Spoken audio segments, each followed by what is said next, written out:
Hello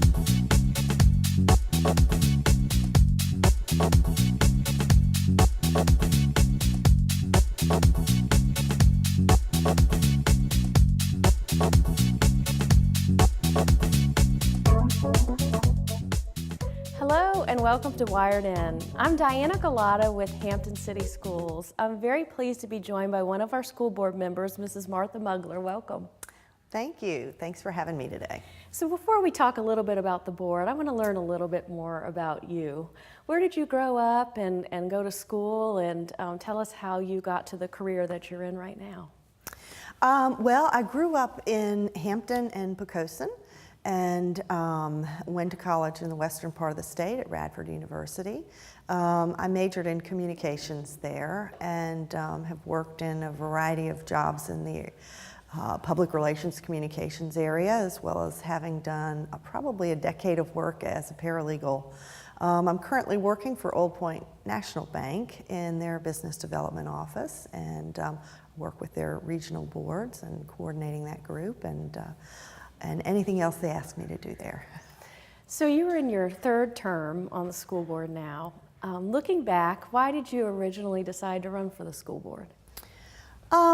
You know, I was a parent, still am a parent, but at the time of school-age children, and so I noticed that there weren't any parents on the school board, and so I thought it was important to have someone on the board at the time that had children actually enrolled in our schools. And I also just had a calling to do something in the community that I thought could help to make the community better. There's long been, you know, negative perception of our schools, and I wanted to be a part of communicating that we have great things going on in our schools. So tell us about your favorite part of being on the school board, because it's not an easy job, but I know there's some great things about it. Well, yeah, absolutely. The best part has to be my connection to children and young people. You know, just that opportunity to always be connected with students and children is definitely the upside. So you're in your third term on the board, as I mentioned earlier, so you've been on quite a while, and so you've had a lot of time to impact positive change within our school system and our community. So share with us a little bit about what are some of the things that you're most proudest of during your tenure on the board. Well, I'd have to say probably one of the highlights has to be the opening of our new pre-K through 8 schools. I was fortunate enough to be on the board when we opened those schools. It was the first school construction in over 30 years, so it was a pretty big occasion for the school division, and I was happy to be a big part of that. And then I think, you know, we've gone through, in my tenure, some real budget challenges, and the ability for the division through some of those challenging times. We had to consolidate schools, and one of the projects that we did as a result of one of the consolidations was to create the Spratly Gifted Center. So that was a real make lemonade out of lemons kind of an experience for us, but that serves, I think, as a real model for gifted programming, what we have going on at Spratly with the combination of elementary and middle school students there. So I'm really proud of that.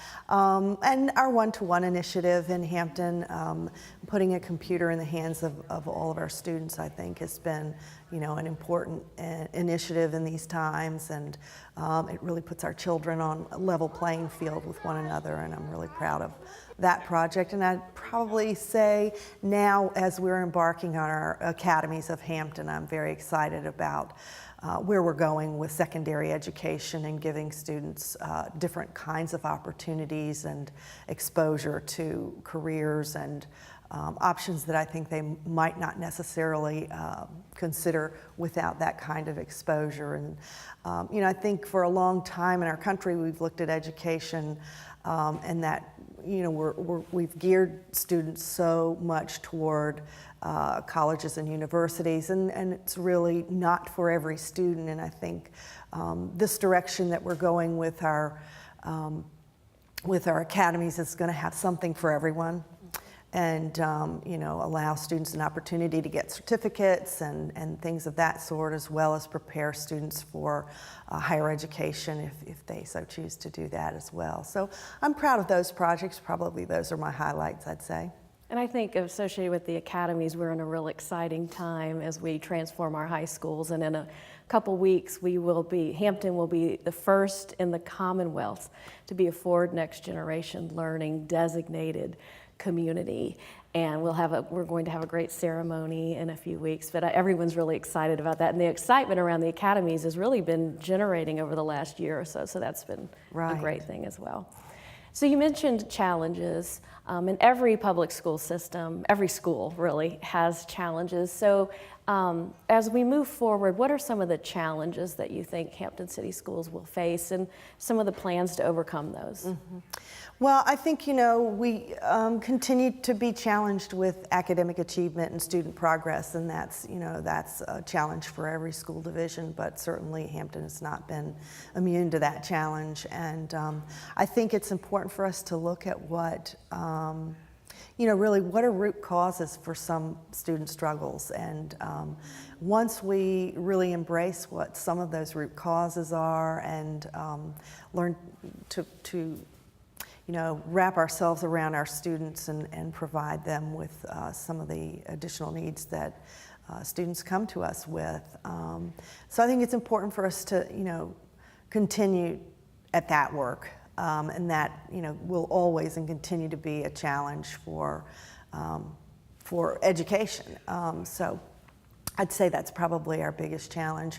Hampton has always had, I think I mentioned maybe earlier in the interview that, we've had perception issues, and that's part of why I continue to do the work that I do, because I think it's really important for people to know and understand that there are great things going on in our schools, and I think it's, just important that, that we continue to make sure that we get the word out about the great things that are going on in our schools and the great young people that are coming out of our schools, and just communicating the positive things.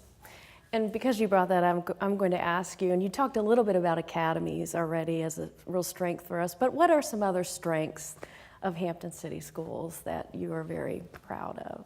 Well, I think, we're rooted in immense diversity in our division, and so I think that's a real strength for us. But we also are blessed with great leadership, and so I'm really proud, in particular, of the superintendent we have in Hampton, who has come and really, I think, energized our faculty and staff. And we have great teachers and great administrators in Hampton. So I'd say those are definitely our positives, and we have wonderful young people that come to us every day.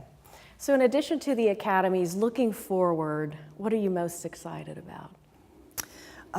With the academies? Or even outside of the academies, anything additional? Well, I am very excited about the academies and just where that's going to take us. I think it's an opportunity for students to have real life experiences and really create circumstances in education that create a relevant circumstance for young people, so that people understand the purpose of geometry and what we can accomplish with a geometry equation, for example. And so definitely excited about the exposure young people are going to get through this academy plan.